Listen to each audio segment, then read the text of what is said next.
Step 1, wake up early, gonna rise with the sun. Step 2, get some good, some food in you. Step 3, think real hard about what you wanna be. Step 4, everybody just do your thing. Wake up, today's gonna be a good day. Wake up, today's gonna be a good day. Wake up, today's gonna be a good day. Wake up. Happy Monday, guys. Welcome back to the channel. Y'all, my mother is on her way to come and get me, Kaden, and Lauren. We are going to be going to the dollar store to start getting some stuff for Kaden, some books and pencils and stuff like that. And she wanted to stop by anyway just to say hey. But yeah, so she's going to be taking us. We're going to be going with her to the dollar store or whatever. She got to pick up a few things from there anyway. And she said she wanted to get Kaden and start him off with some notebooks or something. Now, I told her that Kaden, you know, he doesn't really use notebooks anymore. They kind of do everything on the tablet. Yeah, so I told her, you know, they mainly use tablets now. Sometimes they do need notepads because sometimes they take notes and stuff like that. Come on, baby girl. She didn't go this time, y'all. Maybe next time. Hi, sweet girl. Hi, Lauren. Caden's twin. You are your brother's twin, mommy. Sweet girl. Hey. Yeah, you do look like Caden. It sounds like she said I look like Caden. School coming back in, I thought it would be a great time to tell you guys the story time of when I was in high school and I had a stalker and he followed me home. I'm in the 12th grade, okay? No, I'm sorry. It started when I was in the 11th grade. Yeah, like I had a whole stalker and he did follow me home, y'all. It was the most traumatizing experience. So me and my best friend at the time were laying on the couch. It's my birthday. I had just turned 17. I get a phone call, okay? We're both on Facebook. You know, I'm laying on the couch. She on the couch on the other side.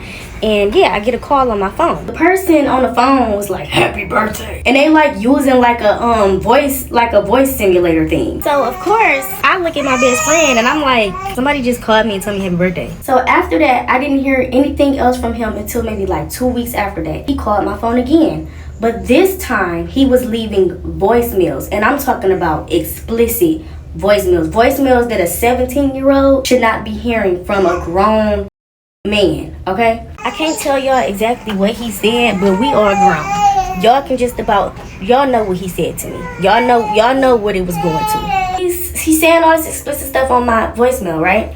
So I let my mom and at the time her ex-husband, I let them hear it, right? They take me to the police station. You know what I'm saying? Like, come on. And before I even get to the police station, y'all, hold on, before I even get there, in one of the voice messages, this fool said he knew what bus route I took because I used to catch the bus. He said he knew what bus route I took and he would be waiting outside of the bus stop and be watching me get on the bus. I'm terrified. You feel me? Because I catch the bus to school and back home. I don't know what bus stop he talking about. I don't know if it's the bus stop of me getting on the bus to go to school or getting off the bus to go home. I don't know. You know, I'm terrified.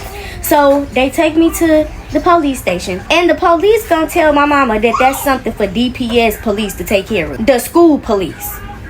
And just in case y'all don't know what DPS is, that's just Detroit Public Schools, because I went to a Detroit Public School at the time. Yeah, so they told my mom that they couldn't do anything and that it was for the DPS school police to deal with. So of course, you know, we had to go up to the school. We told them that, you know, I had a stalker and to, you know, we told the security guards, you know, to be looking out and stuff like that, whatever, right? Okay, cool. I ended up leaving that school and going to King, okay? And I talk about this on my channel. I was going to a school called Kettering High School at the time.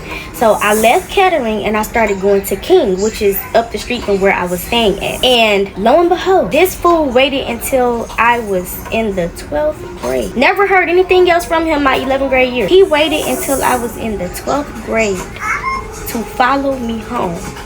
I'm walking home by myself, y'all. I got my earphones on, okay? That was no number 1, okay? I have a skirt on. That's no number 2. So I'm walking, got my headphones on, and I noticed that it's a car behind me, and it's like driving really slow. Now at first, you know, I wasn't paying attention to it. I'm not gonna even lie to y'all. I was not paying attention to it. Something just told me, like, grab in your bag, because I used to wear like big bags to school. I never really wore a book bag. I used to always wear like big purse. So something told me, like, Dana, grab your keys and run. So of course I put my hand in my bag, and I'm clutching my keys. I turn around because, you know, I wanted him to know that I saw him following me at this point, you know. So I look in the car. I will never forget this man's face, and I will never forget this white Monte Carlo car. I put my hand in my bag, I clutched my keys, and the first thing I'm thinking of is, okay, I'ma run, but where I'ma run to? And for whatever reason, nobody was outside that time. Normally the crackheads be outside, the people at the corner store be outside. When I tell y'all it was nobody outside that day, I was like, I felt so stuck. I'm like, okay, if I run, I got so many different places I can run to, but it's nobody outside. Nobody is going to hear me if I scream. So I just take off. I take off and I'm running straight to my house. That's the only place. I just ran straight to my house. This man starts driving his car behind me while I'm running. He's driving the car. He knows that I'm getting ready to turn into my lot, because where my apartment was, we had this big open lot. He knew I was getting ready to run into the lot and go in my house. He pulled up to my lot, parked his car, and was like, hey, can I be your friend? And when I say, I turned around, no, and I ran. I jumped off the car. I jumped off the concrete onto my porch. I had a 2-step porch. So I jumped from the concrete to my porch on some leap stuff, and then hurried up and opened the door. Thankfully, this man did not hop out his car. I'm so glad he didn't have a gun. I'm just glad that he did not try to chase me in my house or something. Like, I don't know, like, y'all, I ran in that house. I locked that door. I turned all the blinds closed. I sat on my living room couch, and I was just boo-hoo crying. I was so scared. And then I started just thinking, like, this man know where I stay in now. He literally watched me go in my house. So now he know which apartment building I stay in. I mean, you know what I'm saying? I'm like, now he know what apartment I stay in. I was so freaking scared. I did not want to go to school. I did not want to go to school, and I didn't for a couple days. And one of my friends was like, I will walk you home, but you got to come to school. And so that's how I ended up graduating, because if it wasn't for him, I was not going back to school. And if I have the receipts, I will put it on the screen if I have the receipts from when that happened. And I know the real big question in everybody's head is like, Dana, why didn't you call the police when he followed you home? Because I was scared. I was an 18-year-old teenager, and I was scared. I thought he was gonna kill me or something if I would have told.